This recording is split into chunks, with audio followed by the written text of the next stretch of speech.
to the entertainment Talking Sports. What is going on, football fans? Back at it with another video, and I'm going to try to keep the videos at a minimum today. I'm going to try to keep them New York Giants related. This is, of course, a story with the Dallas Cowboys, but in the division, way too big of a story not to report, but I may have a recap of all the moves around the league and how it could affect the New York Giants before I go to work, but I'll try not to give you guys 7 or 8 videos today. Anything New York Giants related will be sure to be up on the page, but I had to talk about Dak Prescott and about this deal that he got with the Dallas Cowboys. And this, in my opinion, is the best news if you're an NFC East fan outside of Dallas that we could have received. This is better than Dak Prescott signing a 5-year extension or 4-year extension for $33 million per season because of the cap going up. And I said a couple of videos ago regarding Dak Prescott that I thought that Dak was potentially doing this intentionally, not signing a $33 million offer, knowing that the salary cap is going to go way up. The Dallas Cowboys dropped the ball here. They should have tried to sign Dak last year to an extension. Now with the cap going up by 15%, expect Dak Prescott to get 38, maybe 37, 38, even close to $40 million next year. He's going to play out this franchise tag. I do not think he will hold out.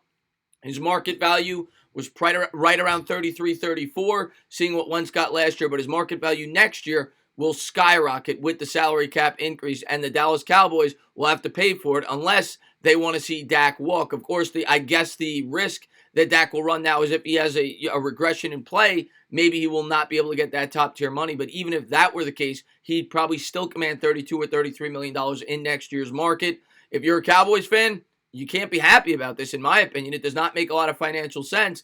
Now, Amari Cooper, in addition, which I'll talk about in 1 second when I pull up the tweets, will hit the open market. They will not be able to tag both of them as per the rule. And Cooper will be able to see what he could get out there on the open market, and we'll see if the Dallas Cowboys are willing to pay him what the going rate will be, which will probably be close to $20 million or maybe even more for a top-tier wide receiver.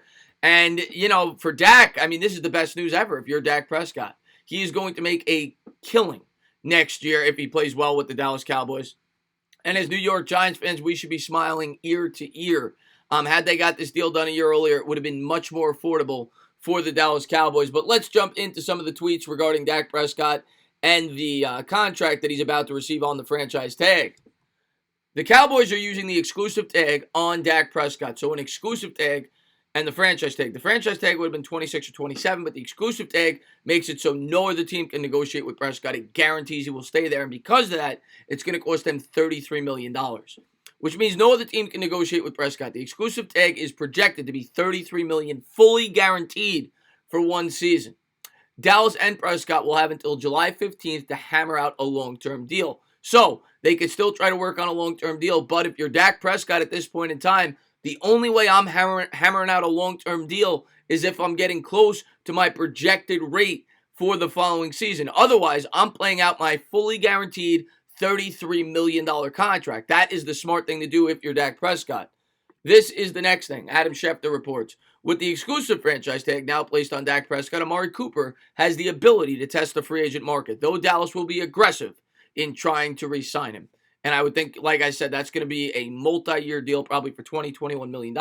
And you're going to want to try to keep your quarterback happy, who you're trying to keep there long-term. Obviously, when Cooper got there, Dak's play went way up. The offense's play went way up 2 years ago. So I expect they're going to try to keep Cooper. We'll have to wait and see what the contract details are with that. But as far as that goes, yeah, you now have till July 15th to give this guy a multi-year deal. But if you're Dak Prescott, you play hardball. You're already getting your $33 million, and it's guaranteed. So what incentive do you have to sign a long-term deal unless they're going to give you at least very close to what your market value will be next year with the 15% increase? Well, a 15% increase on $33 million is about $5 million. So you're talking $37 to $38 million is what Dak should be able to command next year on the open market. He knows that. He's not going to sign for much less than that on a long-term contract. I see Dak playing this year out, hoping to stay injury-free, have a strong season, and get close to $40 million next year per season with the Dallas Cowboys. We'll have to wait and see how it all plays out. But Dak is going to get paid, and the Dallas Cowboys are going to have to pay for it. As always, guys, if you liked what you watched, please subscribe, drop a comment, maybe give me a little thumbs up. Cheers.